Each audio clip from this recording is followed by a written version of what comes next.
don't know, but he has connections to NASA. His wife works there. So you don't know if Feeney was instrumental in helping them get that particular contract. Okay, you said that they were downloading stuff from NASA software? Yang Enterprises was bringing gigabytes of databases from NASA, and then they were handing it over to Henry Nee. Who is Henry Nee? Henry Nee was a little skinny Chinese guy that worked there, and he wasn't legal.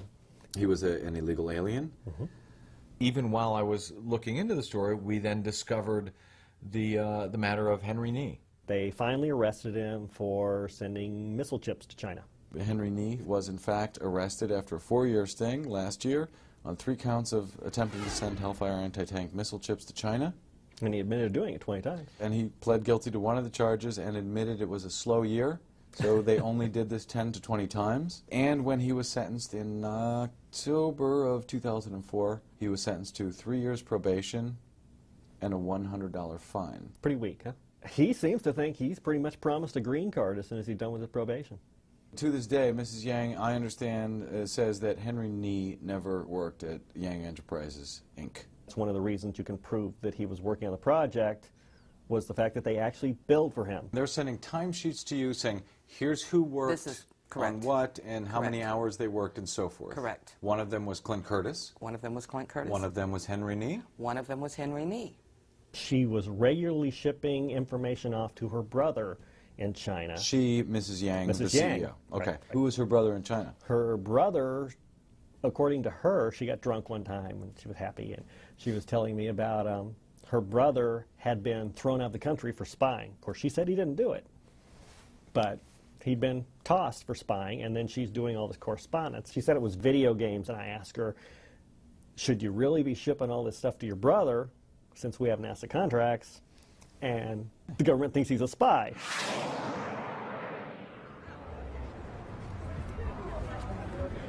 Clint now.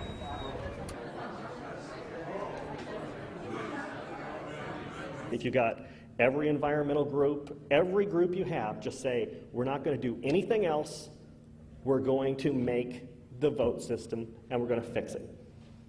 And you could fix it in 2 months. But you've got to abandon everything else for those months, and not save the whales, and not do anything else, but fix that problem. Because if you don't fix that problem, nothing else you want to do will matter.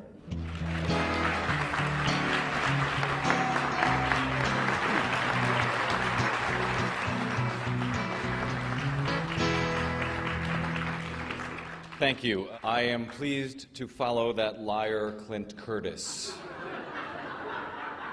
In case anybody missed it this morning, Clint Curtis passed a lie detector test, and it ran in this morning's St. Petersburg Times. Did you have any concerns about taking the polygraph test? No. I've been trying to for quite a while, but the opportunity came along for someone who is supposedly, top of the line. Right. Big career with Florida Department of Law Enforcement, so it's a good time to do it. What'd they ask you? Do you remember? They basically were trying to validate the affidavit that I gave to Congress. The lie detector test that Clint Curtis took was administered by Tim Robinson, who used to be the chief polygraph examiner for the Florida Department of Law Enforcement.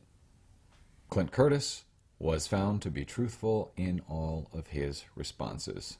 Congressman Tom Feeney has yet to take his polygraph exam. You have a serious problem because you want your candidate to win, and you don't want the election to be rigged. But as it stands right now, we don't have a clue as to whether or not our elections will be rigged.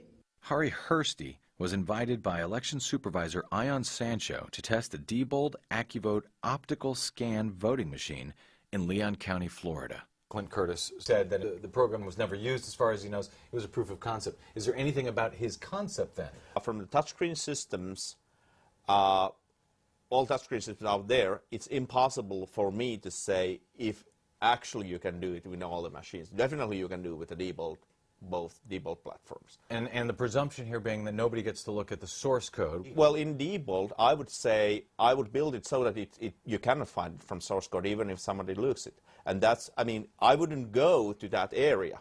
Can it be built? Well, I don't know if he's a good enough programmer to do it. Could it be done that you can actually hide it in the source code so that it cannot be done? Yeah. Found? Yeah. Black box voting facilitated a number of hacking demonstrations.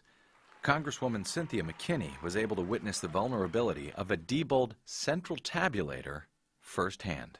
With 3 clicks of a mouse and some instructions from those who know how to do this, I was able to hack into the Microsoft program that tabulates the votes, change the election vote, and then exit from the program.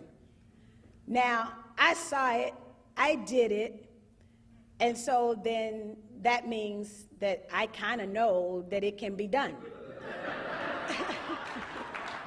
Clint called me and told me that he had resigned from Yang. Why were you resigning in the first place? Because they're crooked. And if they're ethically challenged, I don't want to be there.